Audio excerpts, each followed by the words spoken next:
All right. After that rather long, complicated journey we just had with sorting out the sound, we are finally ready to go. So, hello. Welcome to the very first episode of Miss Beanette's Book Club. I am Ellie Beanette, and I am your host. And on this channel and with this series of streams, we're going to be reading through books that are in the public domain, classic literature, basically anything that's not going to get us copyright struck. And we're going to actually be starting out today, launching off with Anabasis by Xenophon. So this is a book that was written in 370 BC. It was a historical account at the time, and it would later go on to inspire like the 1960s book The Warriors, which then made the 1970s film The Warriors, and the 2005 video game The Warriors that next year we're going to be playing over on my gaming channel that I have with my good friends DJ and Ray. And gotta fix my camera after I was fussing around with those audio settings so you can see my beautiful window and not that cat food over there. But yeah, with all that being said, welcome. If you're watching this live, happy to have you here. If you're watching this after fact, still happy to have you here. We're basically all just having a book club together. So to start us off, give you an idea of what we're getting into, just going to read the back of my copy of Anabasis, which is obviously an English translation of the original Greek, because though I know a little tiny spattering of Koine Greek, I am by no means fluent, and also I doubt that most of the people viewing are fluent. So let me just adjust one of my lights. It is causing the biggest reflection in my eyes. Maybe I just move me. I don't know. Hope that's not too distracting for y'all. Kind of makes a little whoo right there. My room is currently a bit of a mess because I recently got back from a film shoot this last weekend, and I still have a bunch of gear that I need to return from that. So I don't have quite as much real estate as I would like for any of my normal setup things. That's a little bit better. If I then scooch me. No. Alright, probably time to stop fussing with the lights. And let's get going on what we're actually all here for. Ooh, and let me turn on my little light guy. Isn't he adorable? Alright. Anabasis is a historical account in 7 books by ancient Greek soldier and writer Xenophon, composed in 370 BC. This edition features the English translation by Henry Graham Dakins, published in 1892.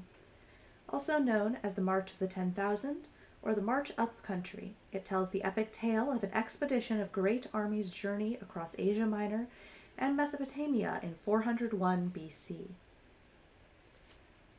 Hired by Cyrus the Younger to help him seize the Persian throne from his brother Artaxerxes II, this is a fascinating first-hand account of the 10,000-strong army's harrowing journey, led by Xenophon, appointed as one of their leaders after the death of their commander. Anabasis is perhaps Xenophon's best-known work and narrates one of human history's great adventures. So if you have seen or read or played The Warriors, you're probably going to also recognize just some similar plot beats, and for specifically the film and game of The Warriors, some probably similar character names.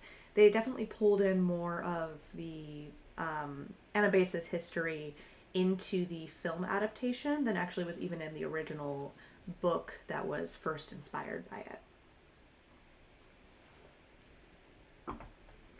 So that, as I said before, I know a little spattering of Greek, but I'm by no means fluent. I'm going to do my best with the name pronunciations, but I hope that you will extend to me grace in that regard. I'll do my best, and we'll all kind of go on this journey together. So this book also is split into, it's basically a collection of 4 books, 4 smaller books, basically volumes. And so we're going to be starting, obviously, with book 1.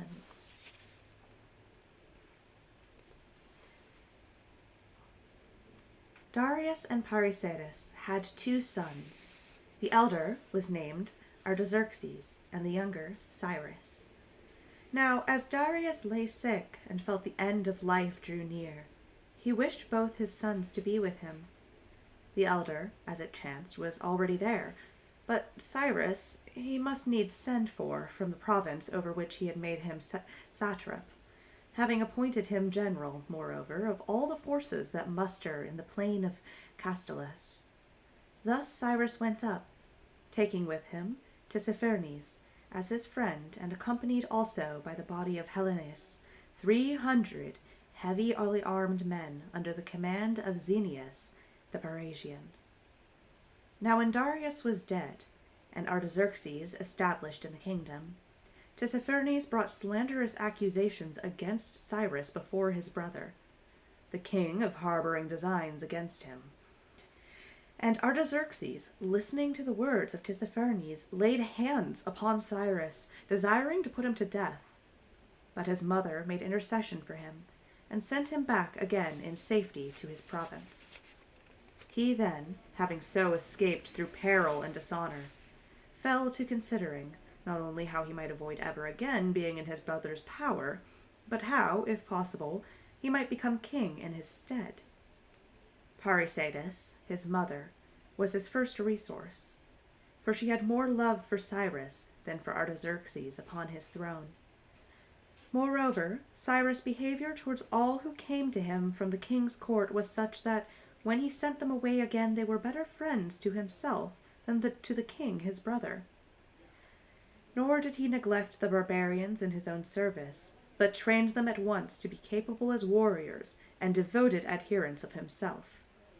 Lastly, he began collecting his Hellenic armaments, but with the utmost secrecy, so that he might take the king as far as might be at unawares. The manner in which he contrived the levying of troops was as follows. First, he sent orders to the commandments of garrisons in the cities so held by him, bidding them to get together as a large body of a large body of picked Peloponnesian troops, as they said. My cats are fighting. One moment, we'll actually just go back to the start of that paragraph. Rosalie, Rhaenyra.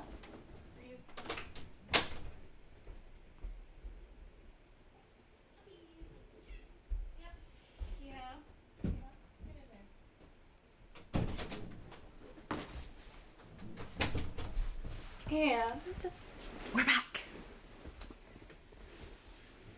They really are like toddlers, aren't they? As we were. Ah, yes, treason. The manner in which he contrived the levying of the troops was as follows. First, he sent orders to the commandments of garrisons in the cities so held by him, bidding them to get together as large a body of picked Peloponnesian troops.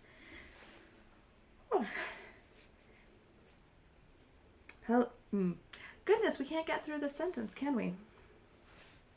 Last one, best one? The cats really threw me off.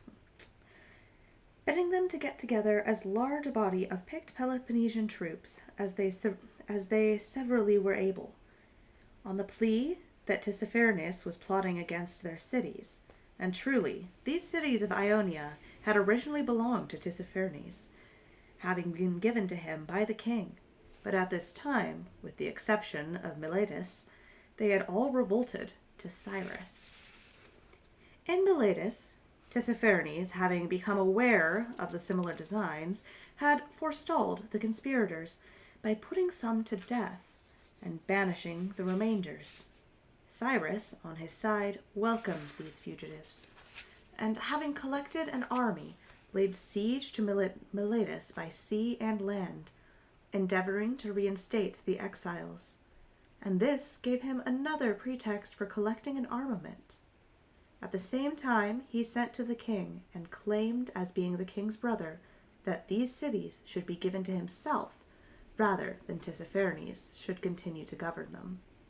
And, in furtherance of this end, the queen, his mother, cooperated with him, so that the king not only failed to see the designs against himself, but concluded that Cyrus was spending his money on armaments in order to make war on Tissaphernes.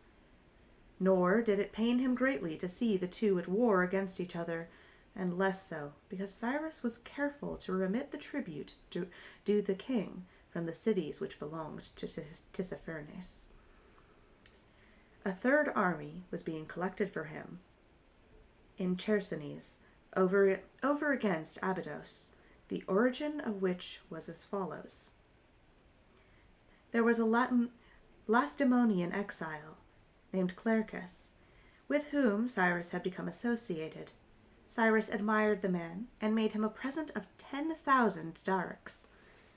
Clericus took the gold and the money, raised an army, and using Chersonese as his base of operations, set to work to fight Thracians north of Hellespont, in the interests of Helenus, and with such happy results that the Hellesponite cities, of their own accord, were eager to contribute the funds for their support of his troops.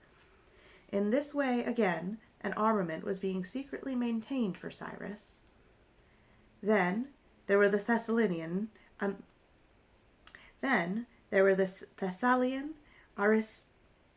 Aristippus. There was the Thessalian Aristippus, Cyrus' friend, who, under pressure of the rival political party at home, had come to Cyrus and asked him for pay for 2,000 mercenaries, to be continued for 3 months, which would enable him, he said, to gain the upper hand of his antagonists. Cyrus replied by presenting him with 6 months' pay for 4,000 mercenaries, only stipulating that Aristippus should not come to terms with his antagonists without final consultation with himself. In this way, he secured to himself the secret maintenance of a 4th armament.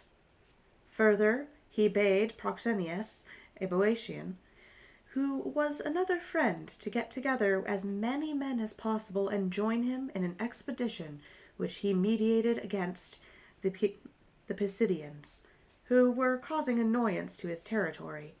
Similarly, 2 other friends, Sophinetus, the Symphalian, and Socrates, the Achaean, had orders to get together as many men as possible and come to him, since he was on the point of opening a campaign, along with Milesian exiles, against Tissaphernes. These orders were duly carried out by the officer in question. And we have so that's the end of the first chapter of part 1. We have some footnotes about how Parasia was a district and town in the southwest of Arcadia. And darics are a Persian gold coin, so 125.55 grains of gold. On the translation note, when it says that Aristippus was Cyrus' friend, literal meaning is guest friend. So he was, as we learn from the Meno of Plato, a native of Larissa, of the family of Aleuadae, and a pupil of Gorgias. He was also a lover of Menon, who he appears to have sent on this expedition instead of himself. We have some politics brewing then. So essentially one brother's race has been pulling out all the political stops to basically slowly turn everyone against the king and to help him, the king, his brother, who he is planning a rather large coup against, bit by bit, to gain his power. Chapter 2. But when the right moment seemed to him to have come, at which he should begin his march into the interior, the pretext which he put forward was his desire to expel the Pisidians utterly out of the country, and he began collecting both his Asiatic and his Hellenic armaments, avowedly against that people. From Sardis, in each direction his orders sped.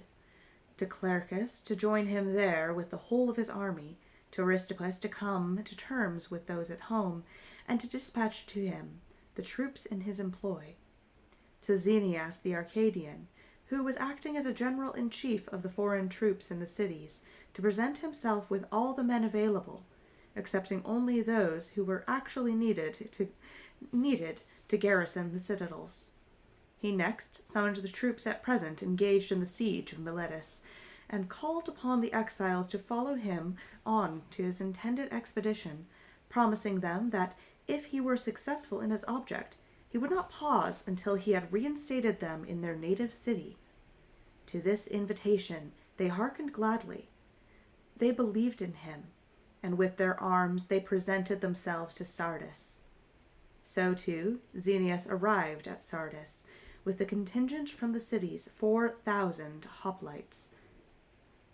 Proxenius also with 1,500 hoplites, 500 light-armed troops, Sophinetus the Stymphalian with 1,000 hoplites, Socrates the Achaean with 500 hoplites, while the Megarian Passion came with 300 hoplites and 300 peltats.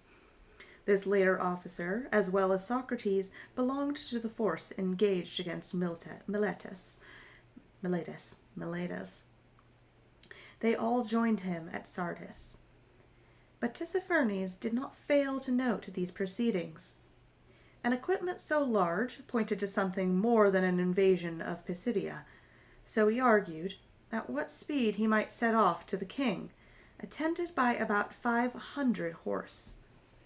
The king, on his side, had no sooner heard from Tissaphernes of Cyrus's great armament than he began to make counter preparations.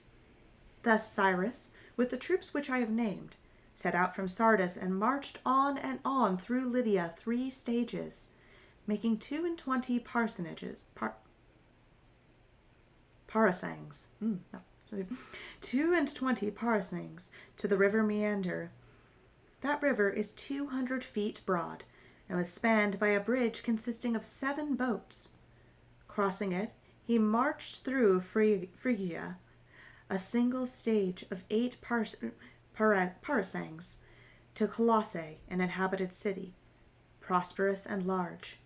Here he remained 7 days, and was joined by Menon, the Thessalian, who arrived with 1,000 hoplites and 500 peltats.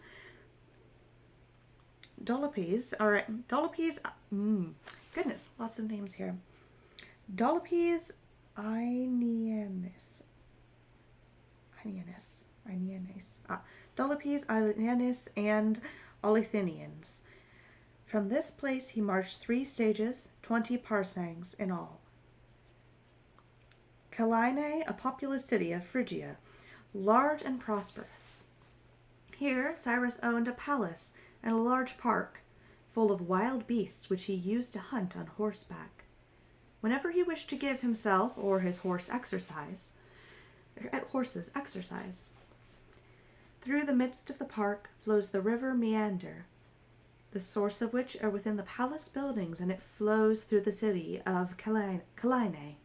The great king also had a palace in Calaine, a strong palace, on source of another river, the Marsyas, at the foot of the Acropolis.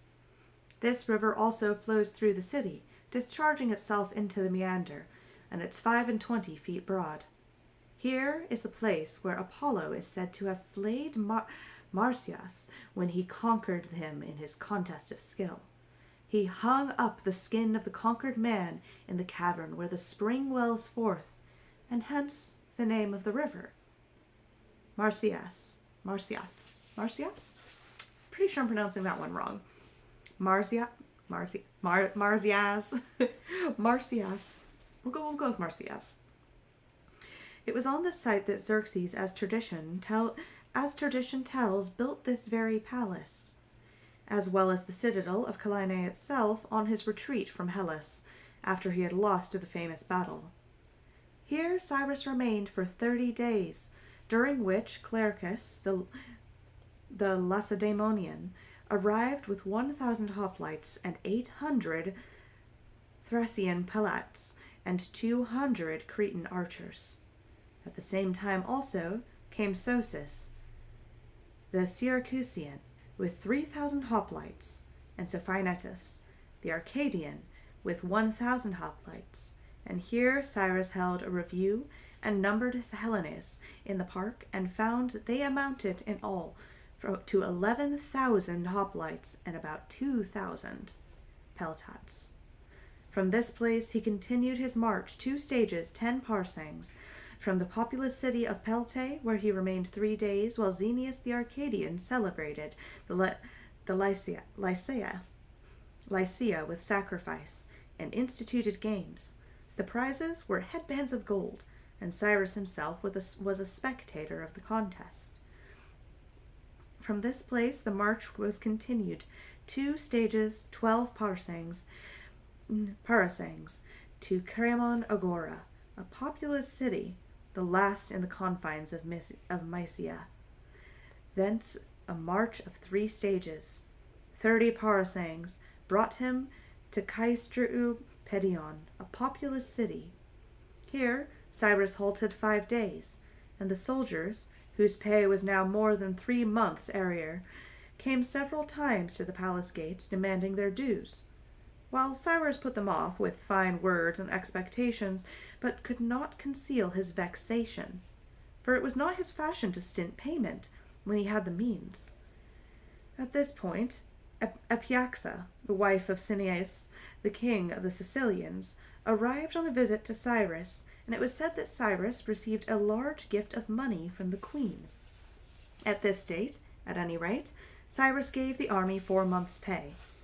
The queen was accompanied by a bodyguard of Sicilians and Aspendians, and, if report speak truly, Cyrus had intimate relations with the queen.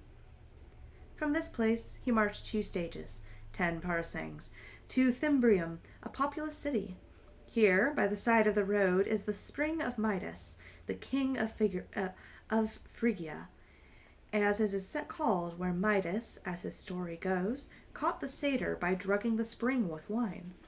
From this place he marched 2 stages, 10 parasangs, to Tyrium,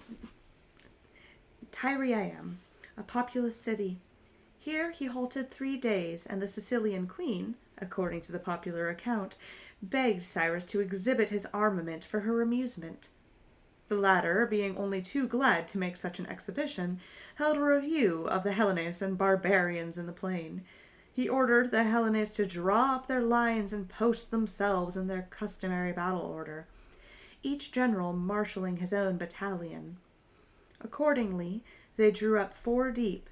The right was held by Menon and those with him, the left by Clericus and his men, the center by the remaining generals with theirs.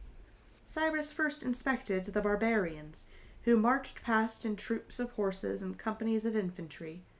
He then inspected the Hellenes, driving past them in his chariot with the queen in her carriage. And they all had brass helmets and purple tunics and greaves, and their shields uncovered. After he had driven past the whole body, he drew up his chariot in front of the center of the battle line, and sent his interpreter, Pigris, to the general of the Hellenes with orders to present arms and to advance along the whole line. This order was repeated by the generals to their men, and the sound of the bugle, with the shields forward and spears in rest, they advanced to meet the enemy. The pace quickened, and with a shout the soldiers spontaneously fell into a run, making in the direction of the camp. Great was the panic of the barbarians. The Sicilian queen in her carriage turned and fled. The sutlers in the marketing palace left their wares and took to their heels, and the Hellenes meanwhile came into the camp with a roar of laughter. What astounded the queen was the brilliancy and order of the armaments. But Cyrus was pleased to see the terror inspired by the Hellenes in the hearts of the Asiatics.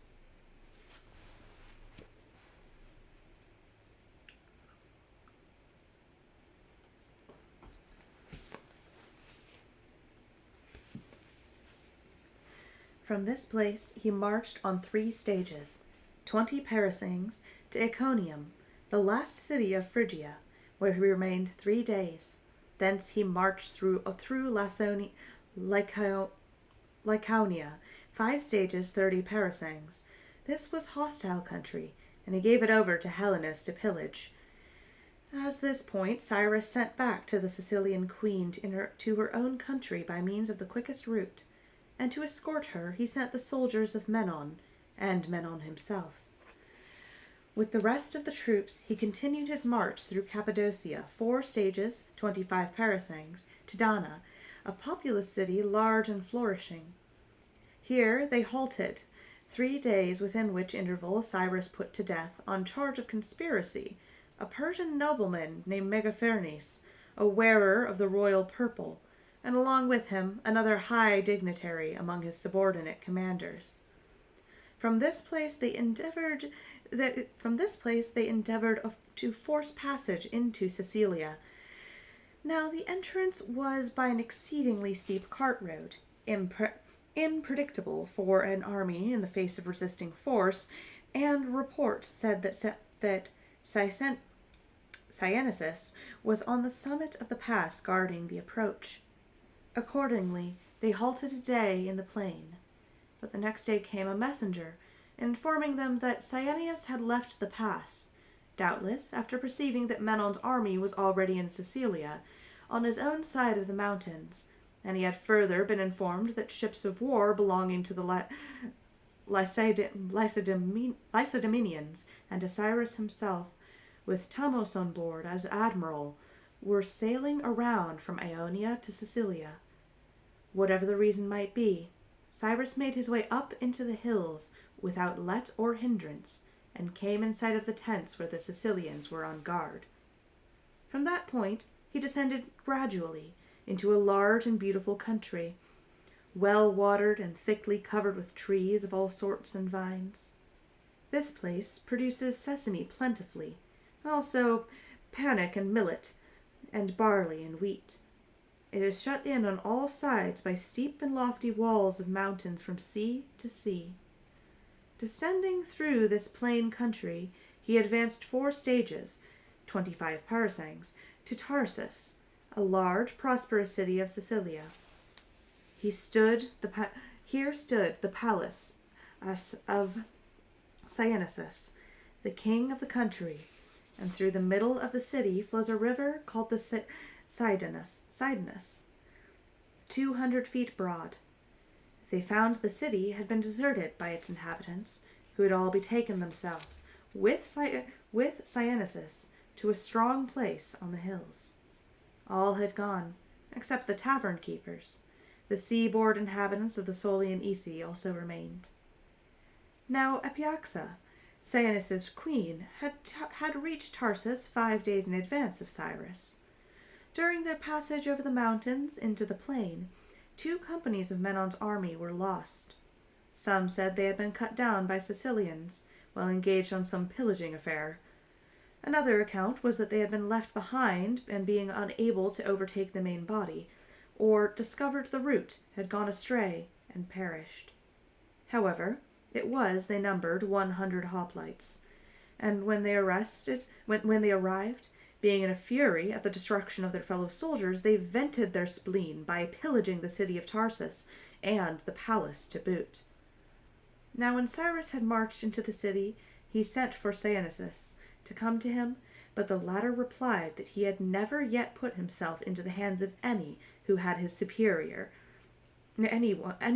was his superior, nor was he willing to accede the proposal of Cyrus now. Until the end, his wife persuaded him, and he accepted pledges of good faith. After this they met, and Anabasis gave Cyrus large sums of aid to his army, while Cyrus presented him with the customary royal gifts, to wit, a horse, a gold bit, a necklace of gold, a gold bracelet, and a gold scimitar, a Persian dress, and lastly, the exemption of his territory from further pillage, with the privilege to take back the slaves they had seized, whatever they might have chanced to come upon them. That is the end of chapter 2 of part 1. See, we've got, again, some translation and footnotes at the end. And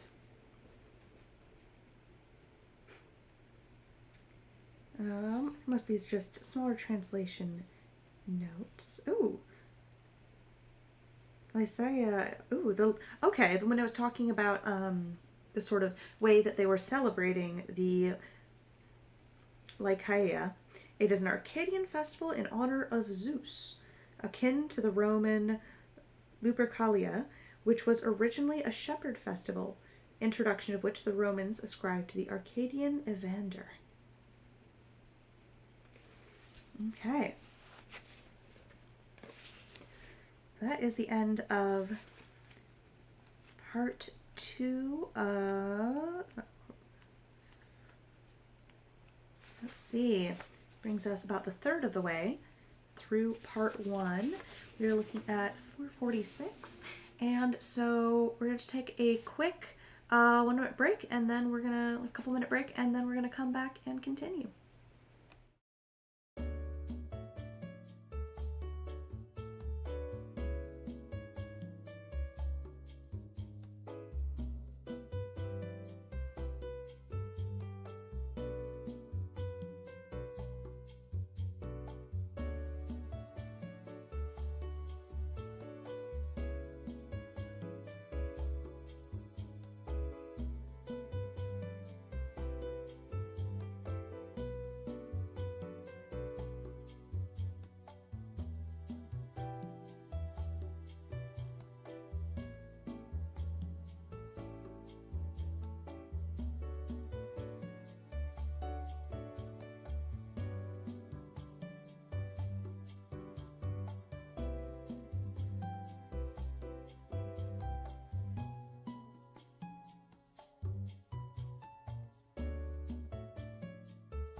And we're back. All right, let's continue part 1.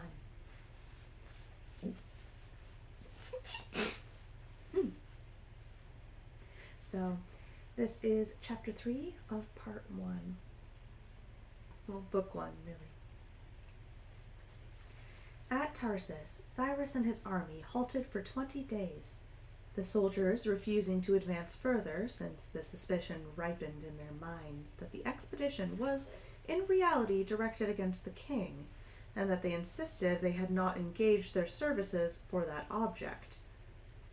Clericus set the example of trying to force his men to continue their march, but he had no sooner started at the head of his troops than they began to pelt him and his baggage train. Clericus had a narrow escape of being stoned to death there and then. Later on, when he perceived that force was useless, he summoned an assembly of his own men, and for a long while he stood and wept, while the men gazed in silent astonishment. At last he spoke as follows: "Fellow soldiers, do not marvel that I am sorely distressed on account of the present troubles. Cyrus has been no ordinary friend to me. When I was banished, he honored me in various ways, and made me also a present of 10,000 darics. These I accepted, but was not laid them up for myself for private use, not to squander them in pleasure, but to expend them on yourselves. And first of all, I went to war with the Thracians, and with you to aid, I wreaked vengeance on them in behalf of the Hellas, driving them out of Chersonese, when they wanted to deprive its Hellenic inhabitants of their lands. But as soon as Cyrus summoned me, I took you with me and set out, so that if my benefactor had any need of me, I might requite him for the good treatment I myself had received at his hands.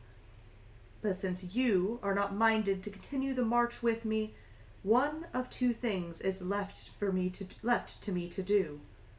Either I must renounce you for the sake of my friendship with Cyrus, or I must go with you at the cost of deceiving him. Whether I am about to do right or not, I cannot say.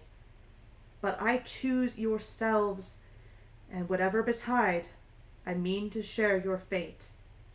Never shall it be said of me by anyone, having led Greek troops against the barbarians, I betrayed the Hellenists, and chose the friendship of the barbarian. No, since you do not choose to obey and follow me, I will follow you. Whatever betide, I share your fate. I look upon you as my country, my friends, my allies. With you, I think I shall be honored, whatever I be. Without you, I do not see how I can help a friend or hurt a foe. My decision is taken. Wherever you go, I go also." Such were his words. But the soldiers, not only his own, but the rest also, when they heard what he said, and how he had scouted the idea of going up to the great king's palace, expressed their approval, and more than 2,000 men deserted Xenius and Passion, and took their arms and baggage train, and came and encamped with Clericus. But Cyrus, in despair and vexation at this turn of affairs, sent for Clericus. He refused to come, but without the knowledge of the soldiers sent a message to Cyrus, bidding him to keep a good heart, for that all would arrange itself in the right way, and bade him to keep on sending for him, whilst he himself refused to go. After that he got together his own men, and those who had joined with him, and the rest, any who choose to come, and spoke as follows: "Fellow soldiers, it is clear that the relations of Cyrus are, to us, identical with ours to him. We are no longer his soldiers, since we have ceased to follow him, and he, on his side, is no longer our paymaster. He, however, no doubt considers himself wronged by us, and though he goes on sending for me, I cannot bring myself to go to him. For two reasons, chiefly from a sense of shame, for I am forced to admit to myself that I have altogether deceived him, but partly, too, because I am afraid of his seizing me and inflicting a penalty of the wrongs which he conceives that I have done to him. In my opinion, then, this is no time for us to go to sleep and forget all about ourselves. Rather, it is high time for us to deliberate on our next move. And as long as we do remain here, we had better bethink us how we are to abide in security, or, if we are to resolve to turn our backs at once, what will be the safest means of retreat? And further, how are we to procure supplies? For without supplies there is no profit whatsoever in the general or the private soldier. The man with whom we have to deal is an excellent friend to his friends, but a very dangerous enemy to his foes. And he is backed by a force of infantry and cavalry and ships, such as we all alike very well see and know, since we can hardly be said to have posted ourselves at any great distance from him. If, then, any one has a suggestion to make, now is the time to speak. With those words, he ceased. Then various speakers stood up, some of their own motion to propound their views, others inspired by Clericus to dilate on the hopeless difficulty of either staying or going back without the goodwill of Cyrus. One of these in particular was a make-believe of anxiety to commence with the homeward march without further pause, called upon them instantly to choose other generals. If Clericus himself were not prepared to lead them back, let them at once purchase supplies. The market being at the heart of the Asiatic camp, let them pack up their baggage, let them, he added, go to Cyrus, ask for some ships in order to return by sea. If he refused to give them the ships, let them demand of him, and guides to lead them back through the friendly district. And if he would not so much as give them a guide, they could but put themselves without more ado in marching order and send on a detachment to occupy the pass. Before Cyrus and the Sicilians, whose property, the speaker added, we have so plentifully pillaged, can anticipate us. Thus were the remarks of that speaker. He was followed by Clericus, who merely said, As to my acting personally as general at this season, pray do not propose it. I can see numerous obstacles in my doing so. Obedience in the fullest I can render to the man of your choice. That is another matter, and you shall see and know that I can play my part under command with the best of you. After Clericus, another spokesman stood up, and proceeded to point out the simplicity of the speaker who proposed to ask for vessels, just as if Cyrus were minded to renounce the expedition and sail back again. And let me further point out, he said, what a simple-minded notion it is to beg a guide for the very man whose designs we are marring. If we can trust any guide whom Cyrus may vouchsafe to us, why not order Cyrus at once to occupy the pass on our behoof? For my part, I should think twice before I set foot on any ship that he might give us, for fear lest he should sink them with his men of war, and I should equally hesitate to follow any guide of his. He might lead us into some place out of which we should find it impossible to escape. I should much prefer, if I am to return home against the will of Cyrus at all, to give him the slip, and so be gone, which indeed is impossible. But these schemes are simply nonsensical. My proposal is that the deputation of fit persons, with Clericus, should go to Cyrus. Let them go to Cyrus and ask him what he proposes to make of us, and if the business is at all similar to that on which he once before employed a body of foreigners. Let us by all means follow. Let us show that we are the equals of those who accompanied him on his march up formerly. But if the design should turn out to be a larger of import than the former one, involving more toil and more danger, we should ask him either to give us good reason for following his lead, or else consent to send us away into a friendly country. In this way, whether we follow him, we shall do so as friends, and with his heart and soul, or whether we go back, we shall do so in security. The answer to this shall be reported to us here, and when we have heard it, we will advise as to our best course. The resolution was carried, and it chose to send a deputation with Clericus, who put to Cyrus the question which had been agreed upon by the army. Cyrus replied as follows, that he had received news in Abracomus, an enemy of his was posted on the Euphrates, 12 stages off. His object was to march against this aforesaid Abracomus, and if he were still there, he wished to inflict punishment on him, or, if he be fled, so the reply concluded, we will be there deliberate on best course. The deputation received the answer and reported it to the soldiers. The suspicion that he was leading them against the king was not dispelled, but it seemed best to follow him. They only demanded an increase of pay, and Cyrus promised to give them half as much again as they had hitherto received. That is to say, a derrick and half a month to each man instead of a derrick. Was he really leading them to attack the king? Not even at this moment was anyone appraised of that fact, at any rate in any open and public manner. The boys are restless.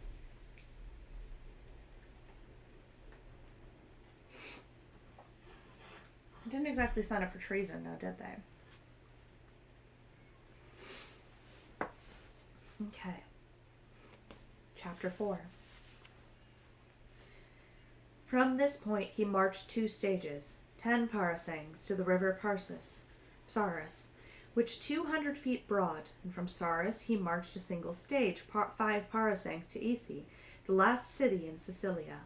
It lies on the seaboard, a prosperous, large, and flourishing town.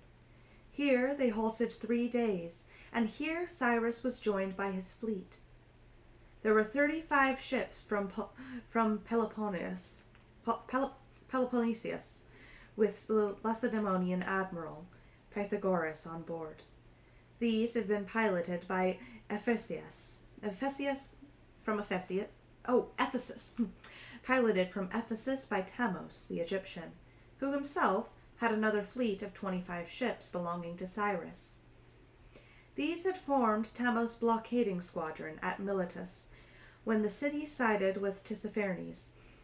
He had also used them in other military services rendered to Cyrus in his operations against the satrap.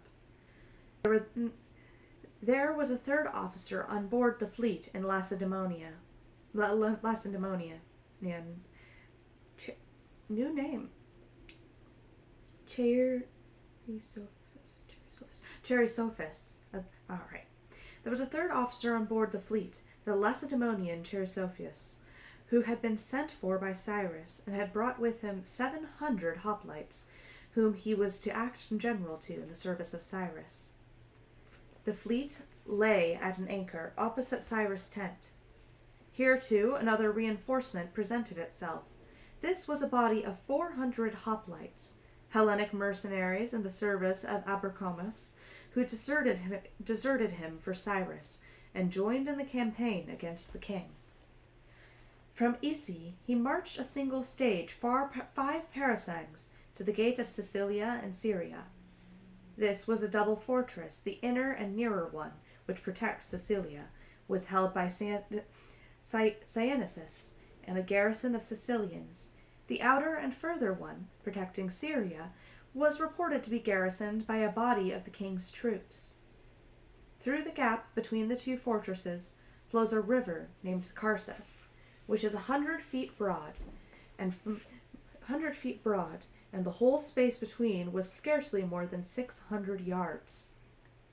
To force a passage here would be impossible, so narrow was the pass itself, with the fortification walls stretching down to the sea and the precipitous rock above, while both fortresses were furnished with gates. It was the existence of this pass which had induced Cyrus to send for the fleet, so as to enable him to lead the body of hoplites inside and outside the gates, and so force passage through the enemy if he were guarding the Syrian gates, as he fully expected to find Abachromus doing with a large army. This, however, Abachromus had not done, but as soon as he learnt that Cyrus was in Sicilia, he had turned round and made his exit from Phoenicia to join the king with an army amounting, as report said, to 300,000 men. From this point, Cyrus pursued his march through Syria, a single stage, 5 parasangs, to Myrindus, a city inhabited by Phoenicians on the sea coast. This was a commercial port, and numerous merchant vessels were riding at anchor in the harbor. Here they halted 7 days, and here Xenius the Arcadian general and Passion the Megarian got on board a trader, and having stowed away their most valuable effects, set sail for home.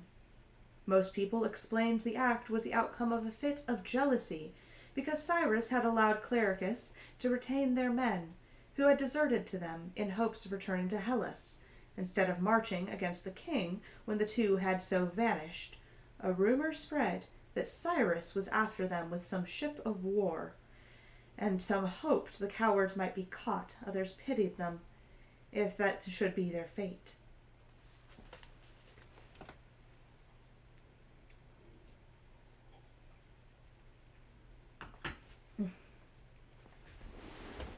But Cyrus unannounced. But Cyrus summoned the generals and addressed them. Xenius and Passion. Xenius and Passion, he said, have taken leave of us, but they need not flatter themselves in doing that. In so doing, they have stolen into hiding. I know where they are gone, nor will they owe their escape to speed. I have men of war to capture their craft if I like. But heaven help me, if I mean to pursue them, never shall it be said of me that I turn people to account as long as they stay with me. But as soon as they are minded to be off, I seize and maltreat them and strip them of their wealth. Not so. Let them go with their consciousness, and that our behavior to them is better than theirs to us. And yet I have their children and wives safe under lock and key and trellis, but they shall not be deprived even of these. They shall receive them back in return of their former goodness to me. So he spoke, and the Hellenists, even those who had been out of heart at the thought of marching up the country, when they heard of the nobleness of Cyrus, were happier and more eager to follow him on his path. After this, Cyrus marched onwards 4 stages, 20 parasangs, to the river Calus. That river is 100 feet broad and is stocked with tame fish, which the Syrians regard as gods and will not suffer to be injured. And so, too, the pigeons of the place. The villages in which they encamped belonged to the Parastasis as part of her girdle money. For this point he marched on 5 stages, 30 parasangs, to the sources of the river Dardus, which is 100 feet broad. Here stood the palace of Belisis, the ruler of Syria, with its park, which was a very large and beautiful one, and full of the products of all the seasons in their course. But Cyrus cut down the park and burnt the palace. Thence he marched 3 stages, 15 parasangs, to the river Euphrates, which is nearly half a mile broad. A large and flourishing city named Thapsacus stands on its banks. Here they halted 5 days, and here Cyrus sent for the generals of the Hellenists and told them that the advance was now to be upon Babylon, against the great king. He bade them communicate this information to the soldiers and persuaded them to follow. The generals called an assembly and announced the news to the soldiers. The latter were indignant and angry with the generals, accusing them of having kept secret what they had long known, and refused to go unless such a bribe of money were given to them as had been given to their predecessors. When they went up with Cyrus to the court of his father, not as now to fight a battle, but a peaceful errand, the visit of a son to his father by invitation. The demand was reported to Cyrus by the generals, and he undertook to give each man 5 silver minae as soon as Babylon was reached, and their pay in full until he had safely conveyed them back to Ionia again. In this manner, the Hellenic forces were persuaded. That is to say, the majority of them. Menon, indeed, before it was clear what the rest of the soldiers would do, whether in fact they would follow Cyrus or not, collected his own troops apart and made the following speech. Men, he said, if you will listen to me, there is a method by which, without risk or toil, you may win the special favor of Cyrus beyond the rest of the soldiers. You ask what it is I would have you do? I will tell you.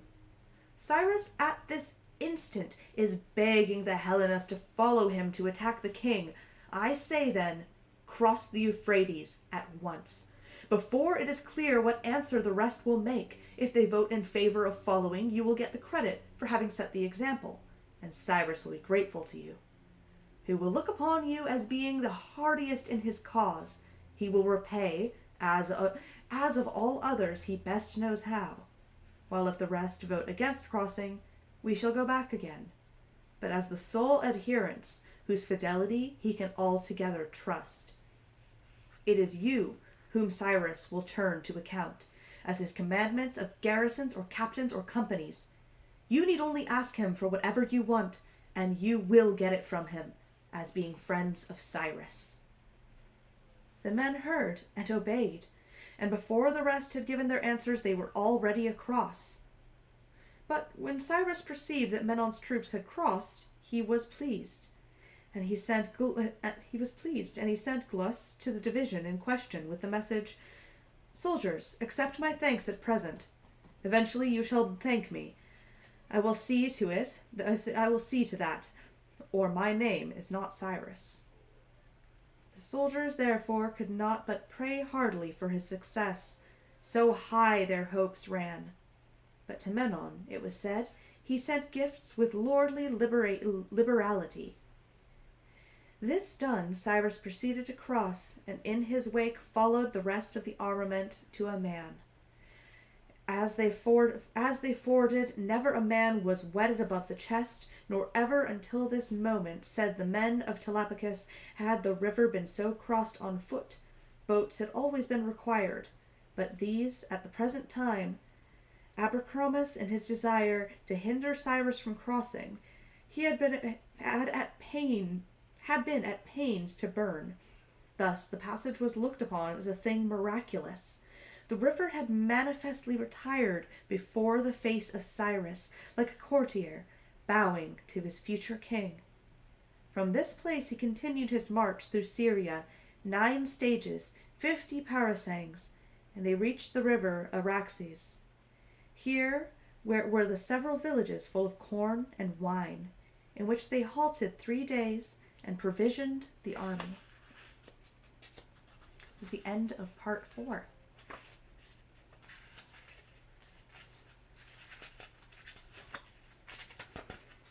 All right, we are on.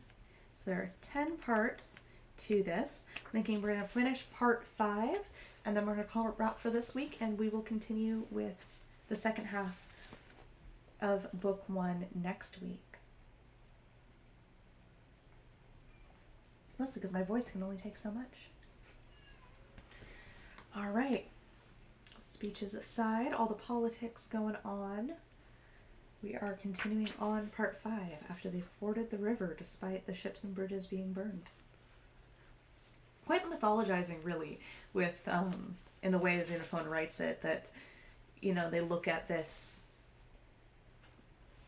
moment of providence where the river has receded and they were actually able to cross on foot with a whole army, and attributing that to the god's favor of Cyrus, or the river itself receding as if bowing and making way for recognizing Cyrus as a future king. There's a lot of the kind of mythologizing of Cyrus in this account. Part 5, or Chapter 5. Thence he marched on through Arabia, keeping the Euphrates on the right, 5 desert stages, 35 parasangs. In this region the ground was one long level plain, stretching far and wide like the sea, full of absinthe, whilst all other vegetation, whether wood or reed, was sweet, scented like spice or sweet herb. There were no trees, but there was wild game of all kinds, wild asses in great abundance, with plenty of ostriches. Beside these there were buzzards and antelopes. These creatures were occasionally chased by the cavalry. The asses, when persuaded, would run forward a space and then stand still, their pace being much swifter than that of the horses, and soon as the horses came close, they went through the same performance. The only way to catch them was for the riders to post themselves in intervals, and to hunt them in relays, as it were. The flesh of those they captured was not unlike venison, only more tender. No one was lucky enough to capture an ostrich. Some of the troopers did give it a chase, but it has soon been abandoned, for the bird, in its effort to escape speedily, put long intervals between itself and its pursuers, plying its legs at full speed and using its wings the while like a sail. The bustards were not so hard to catch, but startled suddenly, for they only take short flights, like the partridges, and are soon tired. Their flesh was delicious. The army wended its way through this region. They reached the river Macris, which is 100 feet in breadth. Here stood a big deserted city called Corsete, almost literally environed by the stream which flows round it in a circle. Here they halted 3 days and provisioned themselves. Thence they continued their march 13 desert stages, 90 parasangs, with the Euphrates still on their right until they reached the gates. On these marches several of the baggage animals perished of hunger, for there was neither grass nor green herb, or tree of any sort.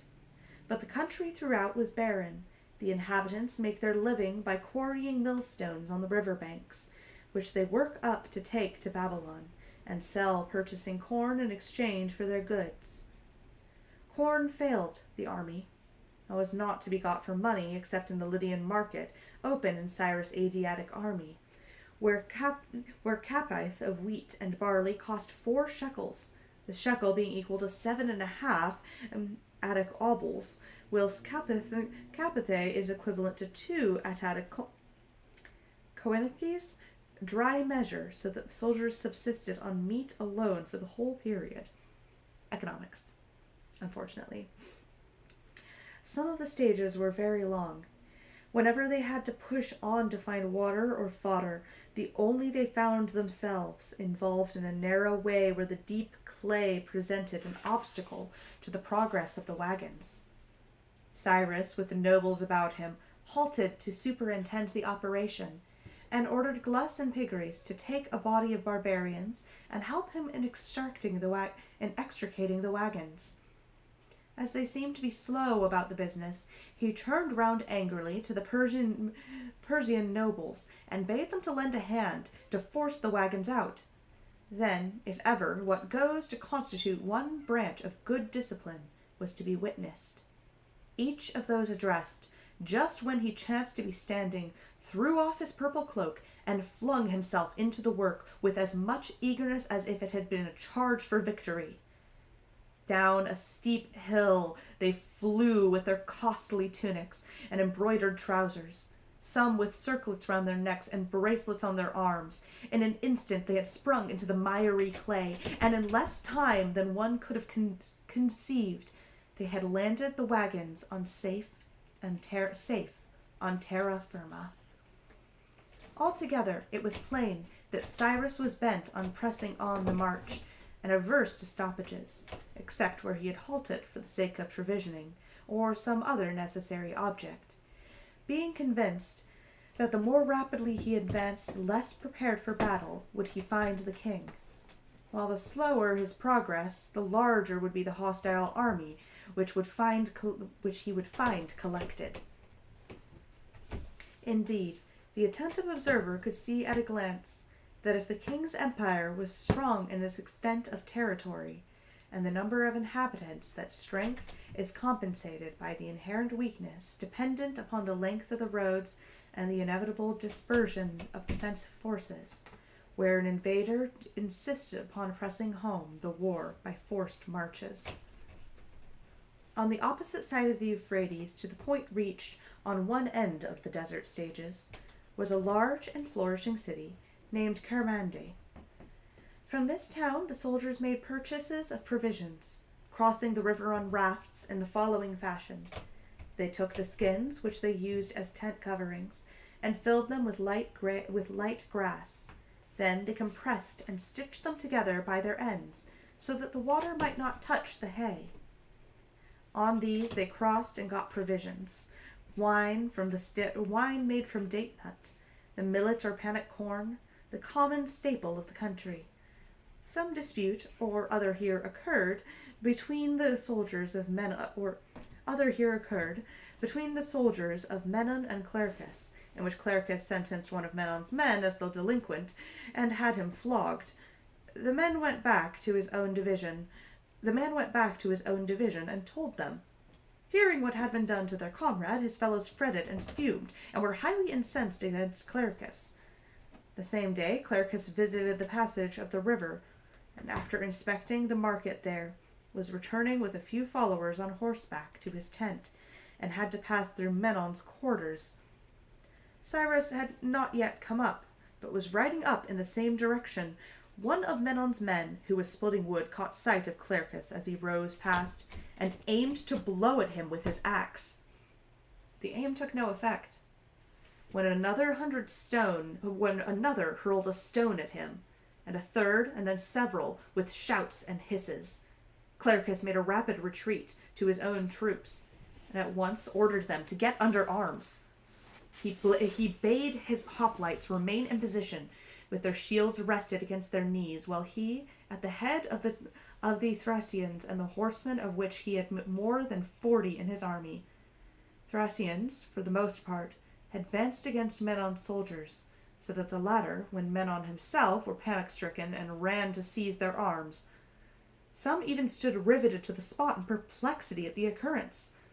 Just as Proxenus came up from behind, as chance would have it, with his division of hoplites, and without a moment's hesitation marched into the open space between the rival parties and grounded arms. Then he fell to begging Clericus to desist.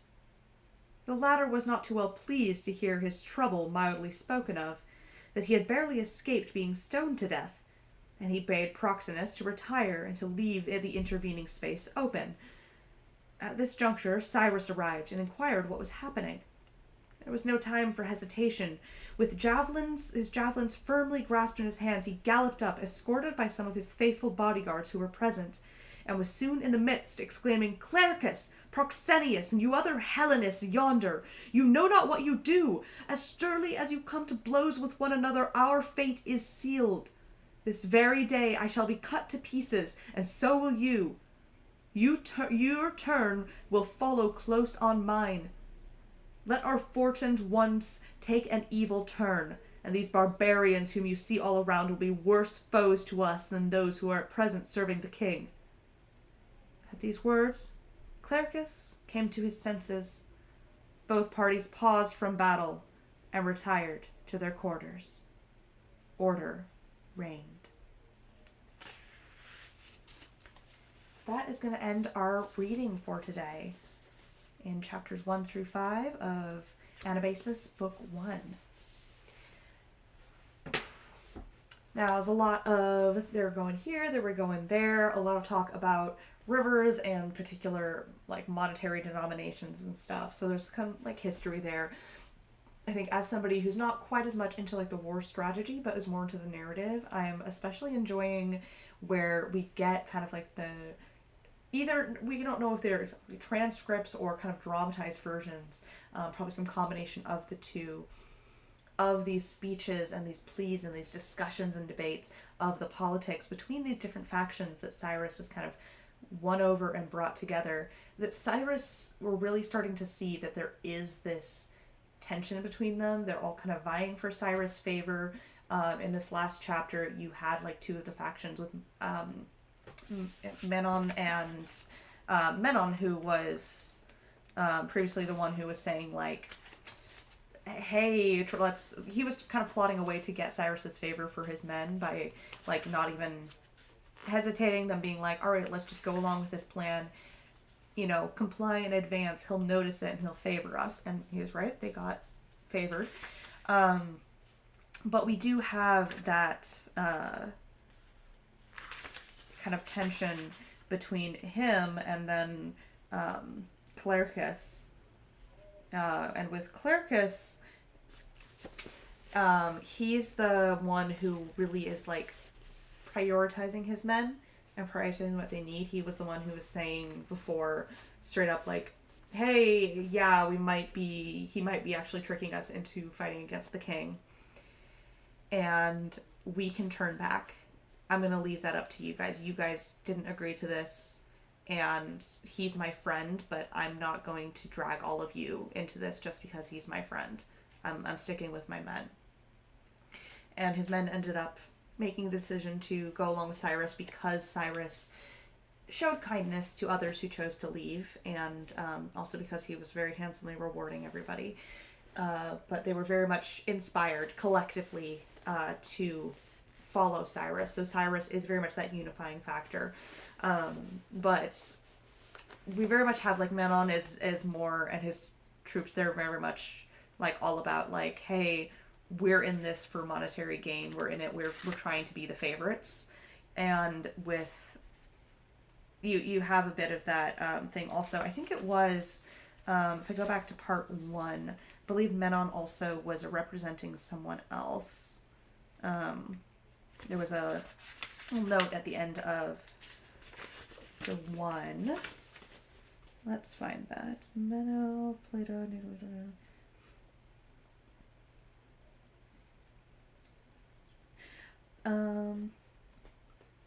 Oh no. Menon wasn't represented. Menon sent his boyfriend to represent him in chapter 1.